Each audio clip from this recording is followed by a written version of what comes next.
함께 봉독한 말씀 통해서 근심과 기쁨을 오가며 라는 제목으로 함께 은혜를 나누겠습니다. 자, 오늘 본문의 말씀을 살펴보기 전에 제가 간단한 퀴즈 하나 내겠습니다. 어렵지 않으니까 너무 긴장하지 마시고요.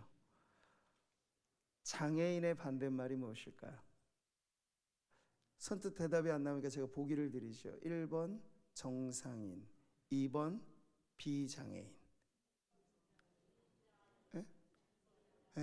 우리 상모교회 성도님들 정도 되시면 당연히 정답이 딱 나오시는 게 맞죠. 비장애인입니다.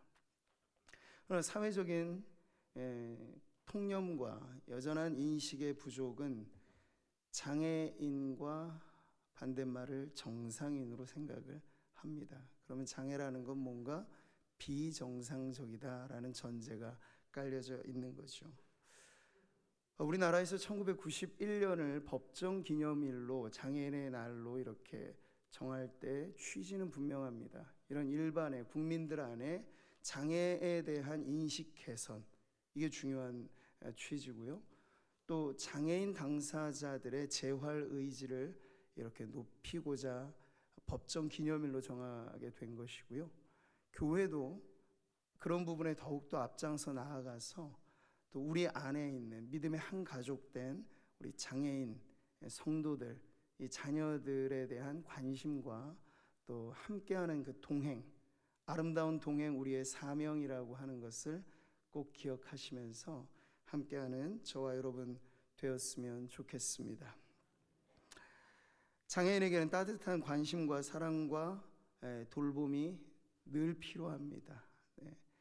우리 장애인 부서가 사랑부, 나눔부, 사랑부는 이제 자녀들, 나눔부는 장애인 성도들, 이렇게 한 제적에 대략 100여 명 정도 됩니다. 근데 섬기는 교사가 한 50여 명 되거든요. 차량 봉사자들까지 해서.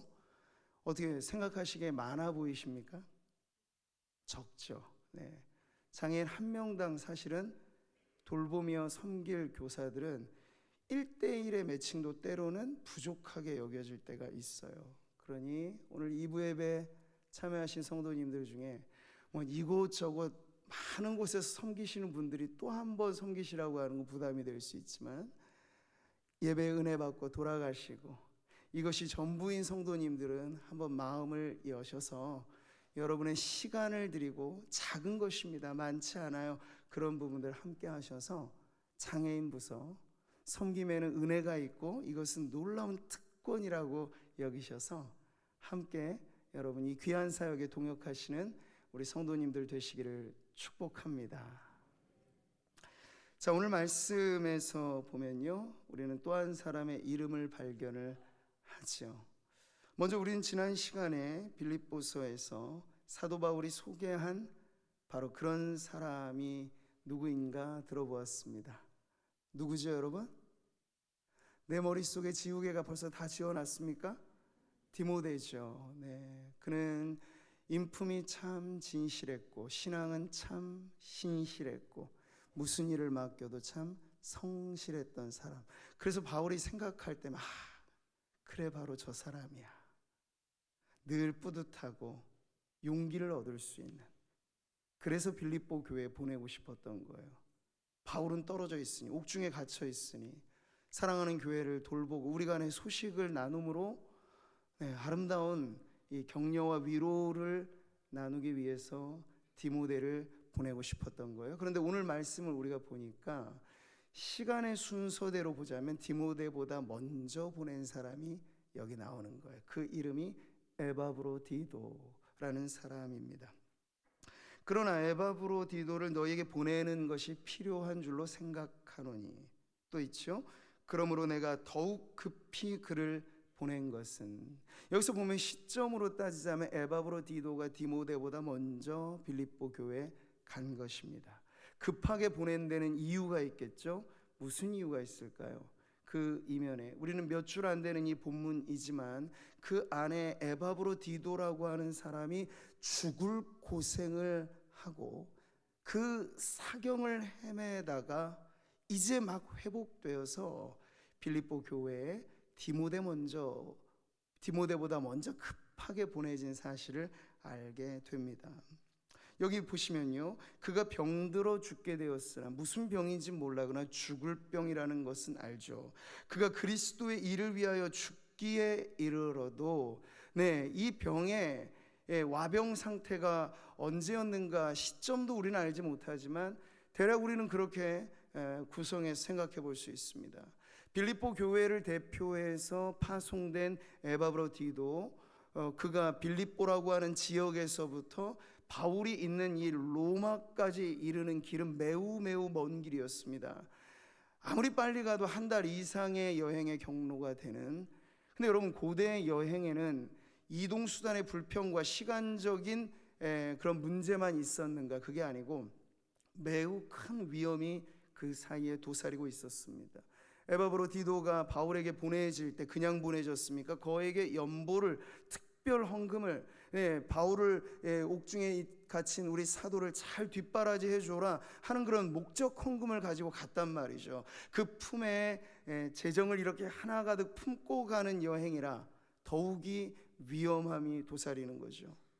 바울은요, 고린도 후서에서 그가 숱한 전도 여행의 과정, 그 여행이 가져다주는 위험이 얼마나 많았던가를 이렇게 고백하고도 있어요. 같이 보시죠.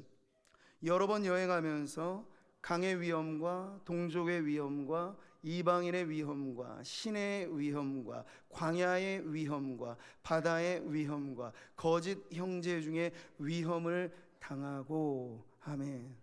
계속 읽다 보면 위험밖에 안 들리는 것 같아요. 그게 사실이었거든요. 그러니까 바울만이 아니라 지금 에바브로디도가 이 먼 거리의 여행을 특별한 사명을 안고 갔을 때 그도 매우 큰 위험을 감내하고 갔던 것입니다. 아마 그 과정에서 생긴 병이었든지 아니면 로마에 도착해서 옥바라지를 하면서 얻은 병이었던지 어느 순간부터 에바브로디도는 시름시름 앓게 되었고 그 병의 위중함이 사경을 헤맬 정도가 된 것입니다. 그럴 때 여러분, 그를 바라보는 바울의 마음은 어떠했을까요? 얼마나 근심과 괴로움이 많았겠습니까? 근데 여기서 에바브로디도 역시도 육신의 죽을 병이라고 하는 이 고통 때문에도 힘겼겠습니다만 에바브로디도의 마음을 짓누르는 근심이 있었다고 바울이 전해줍니다. 그게 뭐죠? 그가 너희 무리를 간절히 사모하고 자기가 병든 것을 너희가 들은 줄을 알고 심히 근심한지라. 여기 에바브로디도의 근심이 나옵니다. 사랑하는 성도 여러분, 오늘 우리가 본문을 읽어 묵상하면서 우리는 이 근심이 과연 무엇인가를 살펴보는 게 중요해요.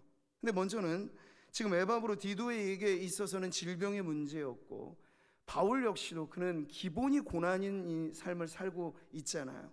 복음을 전하느라 핍박당하고 아까 모든 위험 요소가 도사리는 그 고대의 세계에 선교사로 살아간다는 것에 엄청난 위험을 감내하면서 고난의 여정이 그의 인생이었습니다. 자, 그런데 여러분, 이것은 특별한 누구에게만 해당되는 문제일까? 우리가 생각하면 벌써 우리는 멀찍이 떨어뜨려 놓을 수 있어요. 우리는 장애인의 주일이라고 하면 장애인과 나는 철저히 분리된 구분을 갖게도 됩니다. 그러나 아십니까? 여러분, 장애의 88%는 후천적인 것입니다. 선천적으로 장애를 앓고 태어나는 경우보다 더 많은 경우가 나는 아니겠지, 나는 예외이겠지 하는 그 나에게 장애가 찾아와서 인생의 많은 어려움들을 겪는 분들이 이 땅에 참 많다는 사실이에요. 그러니 여러분, 우리는 누군가의 고난, 고통, 성도로서 짊어지는 어떤 어려움들이 그 사람의 몫이야 라고만 생각하면 안 되고 여기서 우리는 무언가의 동질감을 가져야 한다는 거예요. 여러분, 교회 사역을 감당하면서 크든 작든 섬김에는 대가가 필요하다는 걸 아셔야 됩니다.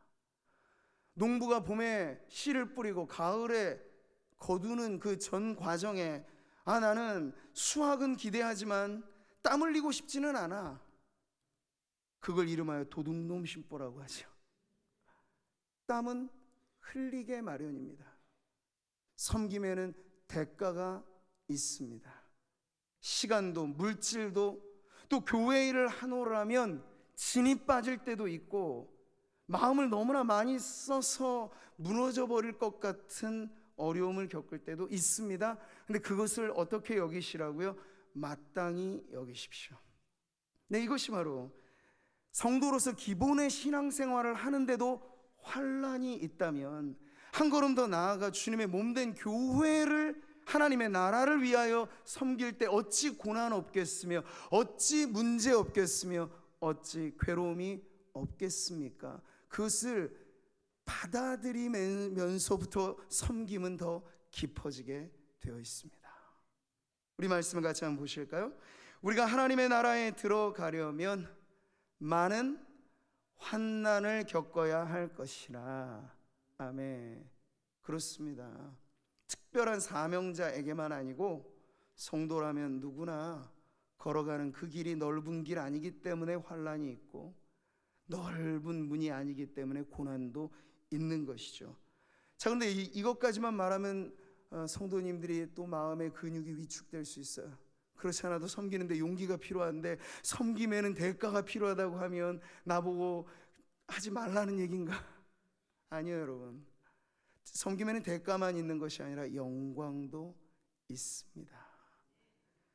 주의 나라를 위하여 우리의 땀 흘린 바 그 수고를 누가 기억하실까요?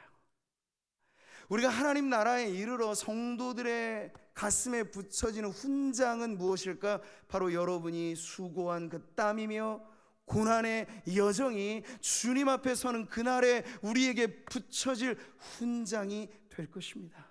성도의 영광의 면류관은 무엇입니까? 주의 일을 하노라고 우리가 겪었던 많은 그 희생과 지불했던 그 대가들이 여러분 영광의 면류관으로 돌아오게 될 것입니다.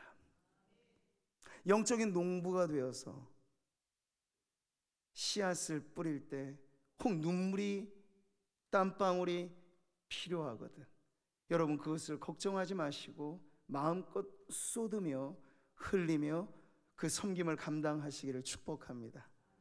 그런 분들에게 주어진 약속 또한 분명하기 때문에 우리 같이 한번 힘차게 읽어보시죠. 눈물을 흘리며 씨를 뿌리는 자는 기쁨으로 거두리로다. 울며 씨를 뿌리러 나가는 자는 반드시 기쁨으로 그 곡식단을 가지고 돌아오리로다. 아멘, 아멘. 자, 오늘 본문에서 우리는 에바브로디도가 중병으로 고생하며 사경을 헤맨 날들을 지금 보았습니다. 자, 그러면서 지금 이 본문에 이것이 새드 엔딩이 아니고 해피 엔딩이 되었던 것은 하나님께서 사망의 음침한 골짜기를 통과하는 그의 종을 극적으로 살려내신 그 치유가 있었기 때문입니다. 그래서 지금 바울이 급하게 에바브로디도를 보내는 데 있어서는 이제 에바브로디도가 병들었다는 소식을 듣고 근심하고 있을 빌립보 교회 성도들을 위로해 주기 위해서, 걱정하지 마세요 여러분, 여러분의 대표자로 여기에 왔던 에바브로디도가 이렇게 건강이 회복되어서 여러분에게 돌아가고 있으니 하며 지금 이 편지를 쓰고 있는 것이죠. 자, 그런데 우리는 이 대목에서 앞에 나왔던 디모데에 대한 극진한 그 칭찬과 인정만큼이나 에바브로디도에 대한 이 바울의 평가가 풍성히 담겨져 있는 호칭을 여기 보게 됩니다. 25절이죠. 그러나 에바브로디도를 너에게 보내는 것이 필요한 줄로 생각하노니, 같이 보세요. 그는 나의 형제요, 함께 수고하고 함께 군사된 자요, 너희 사자로 내가 쓸 것을 돕는 자라. 여기 5가지 호칭이 나옵니다. 한 사람에게 대해서 그는 나의 피를 나눈 형제와 같이 끈끈한 관계에 있는 사람이고, 그는 디모데에게도 말했던 것처럼 주의 일에 뜻을 같이 하여 수고한 동역자이며, 여러분 성도들의 삶이란 비신앙이 지배적인 세상에서 영적 전쟁터라고도 말할 만한 그런 세상을 살아가니 우리는 십자가 군병으로서 영적 싸움을 해나가는 것이죠. 그럴 때 옆에 있는 성도들은 그냥 성도만이 아니고 이 전쟁터에서 함께 싸우는 전우라고 할 수 있겠어요. 그래서 지금 바울은 에바브로디도가 영적인 전쟁터 그 선교지에서 나와 함께한 전우입니다 라고도 고백을 하고 있어요. 그리고 빌립보 교회를 대표해서 메시지를, 사랑을 들고 온 그는 사자요, 그리고 지금 내 곁에서 나를 돕는 자라고 말하는 이 헬라어는요, 예배라고 하는 단어를 표현하는 것과 같은 의미가 있어요. 그러니까 삶의 예배를 말할 때 그것이 봉사요, 섬김인데, 에바브로디도가 내 곁에서 나를 얼마나 극진히 섬겨 주었는지를 바울은 돕는 자라고 하는 이 특별한 용어로 표현을 해주고 있는 것이죠. 사랑하는 성도 여러분, 여러분 군중 속의 고독이란 말을 아십니까? 많은 사람들 사이에 있지만 왜 이렇게 외롭지 하는 거예요. 예배하는 이 무리 안에서 성도들이 갖는 외로움은 성도 한 사람 한 사람과 긴밀하게 연결되어져 있지 않기 때문에 느끼는 고독감인데, 여러분, 그것이 과연 신앙의 공동체된 교회에서 과연 그것이 올바른 것일까를 우리는 생각해 봅니다. 더욱이 오늘날 우리가 살아가는 것은 이미 기계 문명, 모든 것을 데이터로 환원시키고 매끈한 디지털화되어져 있는 편리한 문화지만 그만큼 관계는 점점 더 멀어지고, 이 차원적인 평면의 화면에서 좋아요, 구독으로만 느슨하게 연결되어져 있는 언택트의 이 관계들만이 지배적인 이 세상을 살아갈 때 우리는 누군가와 끈끈한 관계를, 교제를 나눈다는 것이 무척이나 그리운 시대를 살아가고 있습니다. 그럴 때 여러분, 오늘 이 바울과 에바브로디도와의 관계가 보여주는 것은 교회의 가장 작은 단위로서 성도와 성도의 연결이, 교제가 어떻게 되어야 하는지를 보여주는 내용이죠. 여러분, 어떤 경우에 마당발 같은 분들이 있을 수 있어요. 이 사람 저 사람 다 알아요. 모르는 사람 없어요. 근데 어느 한 사람과도 마음과 마음을 터놓고 교제하지 못하는 그런 마당발 성도는 외로움에서 벗어날 수 없습니다. 많지 않아도 좋아요. 내 살아가는 평생에 피를 나눈 형제지간 정도라 여길 만큼 단 한 사람의 성도를 여러분이 알고 계시다면, 빗발치는 이 보이지 않는 총탄이 오가듯 싸우는 이 영적인 전쟁터에서 피를 나눈 형제일 뿐만 아니라 목숨을 서로 지탱해주는 전우의식을 가지고 전우애를 느끼면서 함께 주의 일에 수고하는 동역자가 내 곁에 한 사람, 더도덜도 말고 한 사람이라도 있다면 그런 성도는 결코 외로울 수 없는, 외롭지 않은 삶을 살아갈 수 있습니다.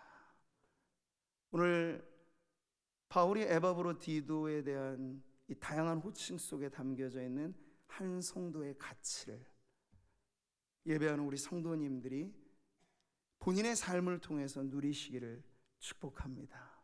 아, 그 성도 떠올리면 그는 나의 형제지, 그는 나의 자매지, 그는 나의 동역자이지, 그는 나의 전우이지 하는 그러한 그 성도를 향한 넘쳐나는 애정과 신뢰가 가득할 때, 여러분, 교회가 아무리 수가 많아서 관계가 끊어지는 게 아니에요. 여기 보시면 한 명 한 명의 성도들이 진실로 연결되어져 있으면 바로 이러한 고백 안에서 이보다 더 많은 성도들이 모여도 우리는 외롭지 않은 신앙생활을 해나가게 될 것입니다. 그러한 관계, 오늘 말씀은요, 이 마지막 이 관계 속에서 보여지는 특별한 근심에 대해서 알려주고 있습니다. 여기 바울을 보십시오.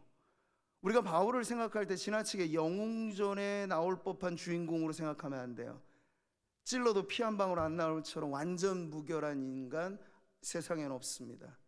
누구나 다 흔들리면서 꽃을 피우는 것이고 비에 젖어가면서 자라가는 것입니다. 바울도 그러했습니다.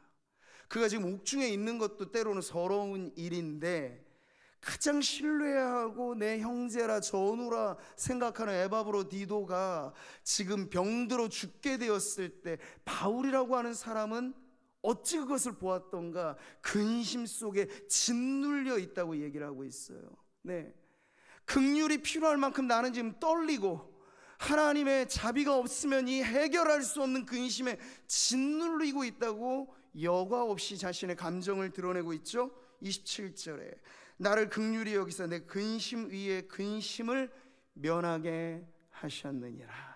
아멘. 근데 여기 보여지는 이 근심을, 그리고 바울에게만 있는 것이 아니었고 에바브라디도 역시도 빌립보 교회가 자신의 병들어 죽게 된 사정을 듣게 됐다는 것으로 근심하였다라고 하는 그의 근심에 공통분모가 있으니 그게 무엇입니까?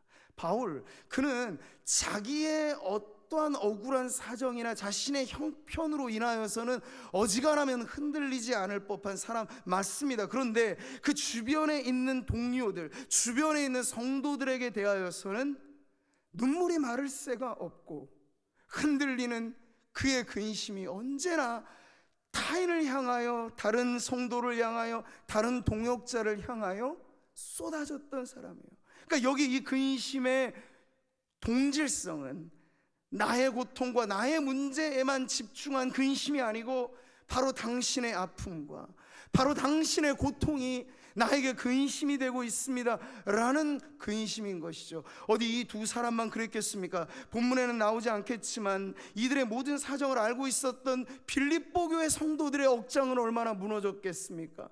가보고 싶지나 우리가 못 가서 교회를 대표해서 이 한 사람 보냈는데 그 교회 대표자가 그만 선교지에서 죽을 병에 걸렸다는 소식을 들었을 때 성도들의 마음에는 얼마나 큰 근심이 있었겠습니까? 바로 이러한 근심. 여러분, 그 근심은 그냥 나오는 것이 아니고 사랑할 때 나오는 것입니다. 무관심한 대상은 걱정거리도 안 돼요. 그러나 내 마음의 관심의 제 1순위요, 내가 사랑하는 당신이라고 말하는 그 사람이 아파한다면, 여러분, 그것이 근심이 되지 않고 어떻게 그를 위하여 기도할 수 있겠습니까?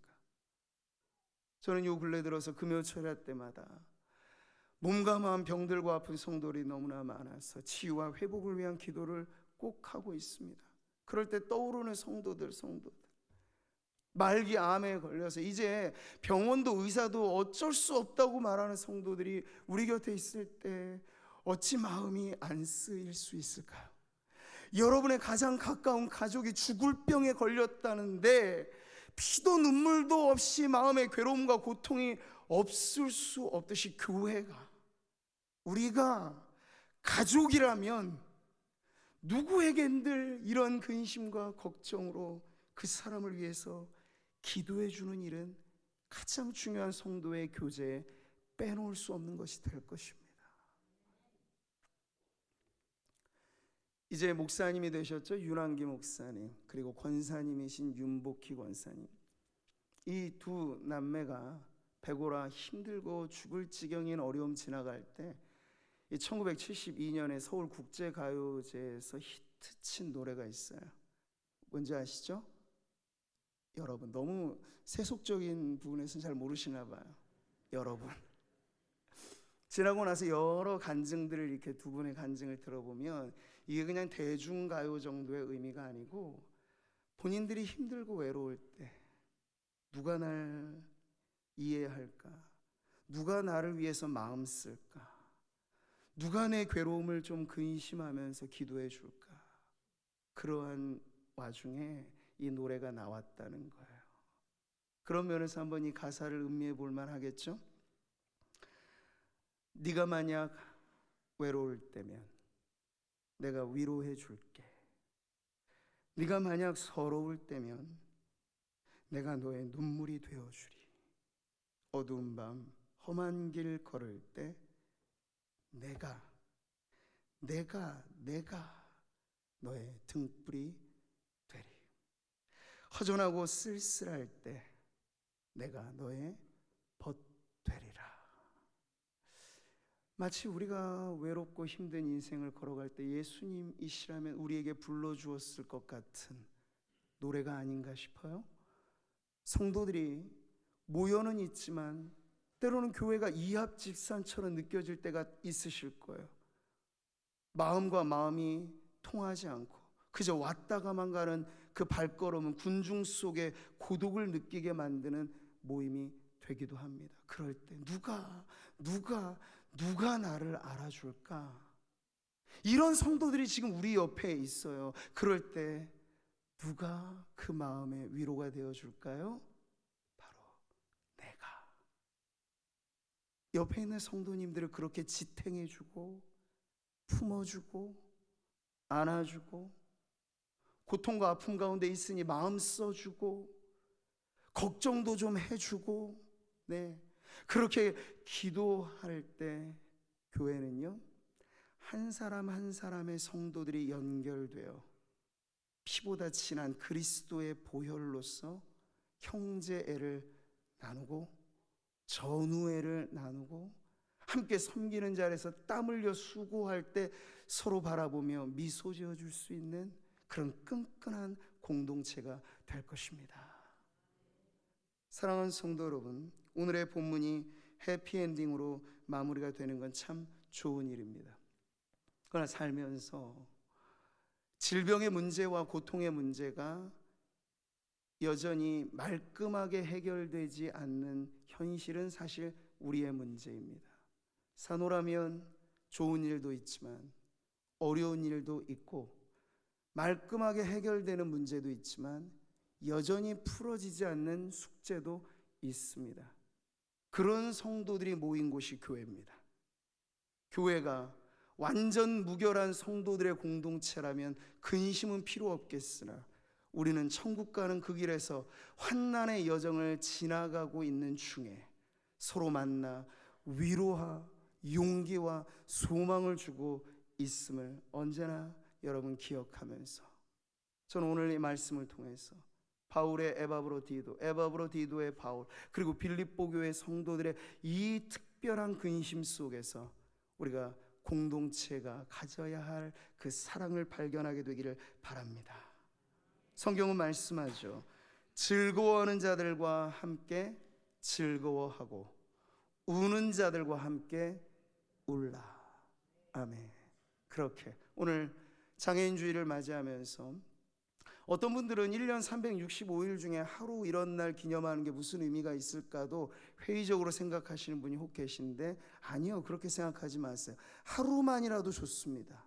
364일 동안 무관하게 살아가는 것과 이 하루의 진심 어린 관심은 역전된 의미가 있어요. 이 특별한 우리의 관심과 사랑이 오히려 우리의 인생을 더 가치 있게 만들 것이고, 그리고 우리 주변에 우리와 함께하는 장애인 가족들, 장애인 성도들이 그 한 번의 사랑으로 용기와 희망을 얻게 된다는 것을 기억하시면서 우리가 서로를 지탱해주는 믿음의 공동체로 든든히 서가게 되기를 주님의 이름으로 축복합니다.